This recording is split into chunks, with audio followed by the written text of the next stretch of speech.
Welcome back, everyone. I know it has been a really long time since the last time that I uploaded a video. However, on this episode of ChiliDawg's Corner, we will be reviewing the colossal obsession that is Katana Zero. Katana Zero is a 2D action platformer with a neo-noir storyline featuring instant death combat. It was developed by Akisoft, and since its release in 2019, it has been a fixation of impassioned fans across the globe. Players are obsessed with analyzing every interaction, like the dialogue interactions, finding Easter eggs, playing through the alternate endings, all of it. You can find this game on Steam, Switch, or with an Xbox Game Pass subscription, you can purchase it or download it for only $8.99. Our story will begin in the 3rd District of the post-war dystopian crime-ridden city of New Mecca. It is there that you will immerse yourself into the mind of the psychologically tortured, katana-wielding veteran, Subject Zero. Each night you will live the nightmares that plague both his body and conscience, and each morning that you wake up, you will visit your psychiatrist to receive not only therapy, but a dosage of Chronos, as well as a kill contract. Each kill contract is outlined in a dossier, and I got them pulled up right here. And the dossier contains the individual and everything you need to know about the individual. And it also includes the words destroy after reading. I don't know why I thought this was really cool. Maybe I just like the word dossier. And then once you read the dossier, Zero will light a lighter and he'll set it on fire. For me, the story is on the same level as a literary tragedy, and it is so easily to become obsessed as you try to weave your way and undo the mystery that is fighting to bring Subject Zero to his demise. If you have already played the game and you are looking forward to the DLC coming out, there is a DLC set to come out sometime this year. However, don't get your hopes up that you're going to get all of the answers, because in a GameSpot article, the developer stated that the story will wrap up in something else later on, which for me personally, I'm personally hoping that that means we'll get a DLC and a sequel eventually. I want to stress that when you play this game, or if you play this game, make sure that you complete both endings, because there really is they really are great in their own way, and I promise you, you're going to become a fanatic. And because of that, we're going to go ahead and give Katana Zero a story rating of 10 out of 10. Alright, so let's talk about gameplay, and I'm going to go ahead and preface this segment by saying that this is the first instant death game that I have ever completed, and possibly one of the hardest games that I have ever finished as well. It required a sophisticated strategy, but it allowed the player to strategize in their own way.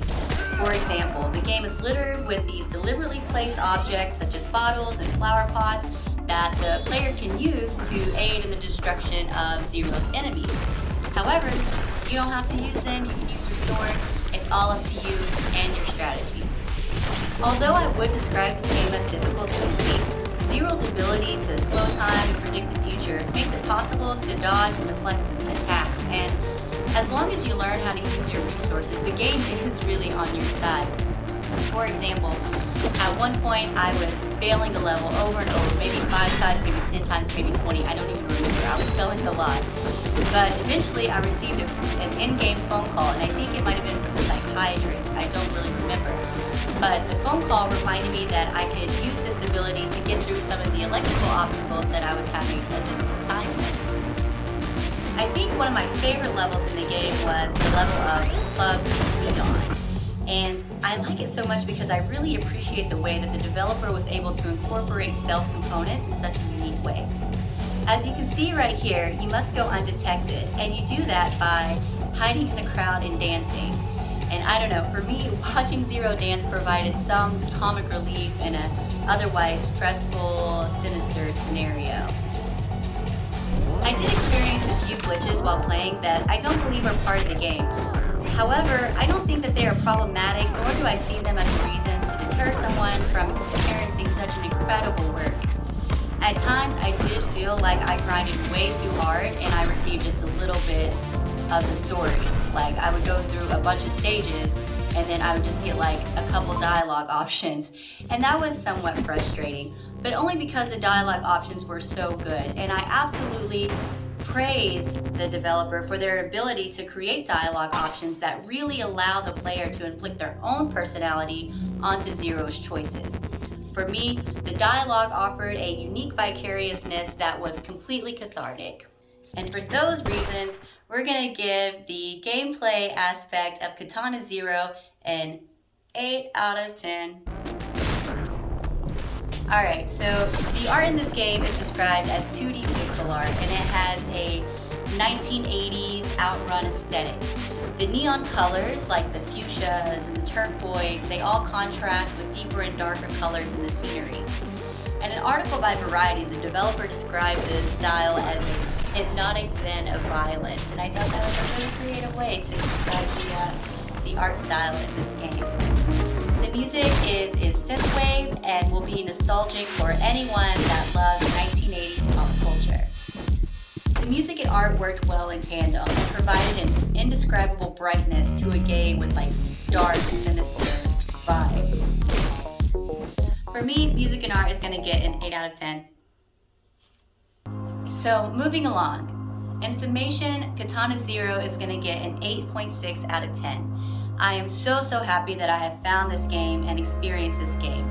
Regardless of every bout of frustration or every time that I got stuck on a level and then passed the level that held me back for hours, or every time that I was able to live through Zero via the choices that I made, I felt calm and refreshed. I recommend this game for anyone who can play a mature rated game because there are some dark themes and explicit language and stuff. But I also recommend it for anyone that wishes to acquire a visceral feeling from a video game again. Thank you guys so much for sticking around and checking out this week's video. I'm looking forward to seeing you guys back for the next one.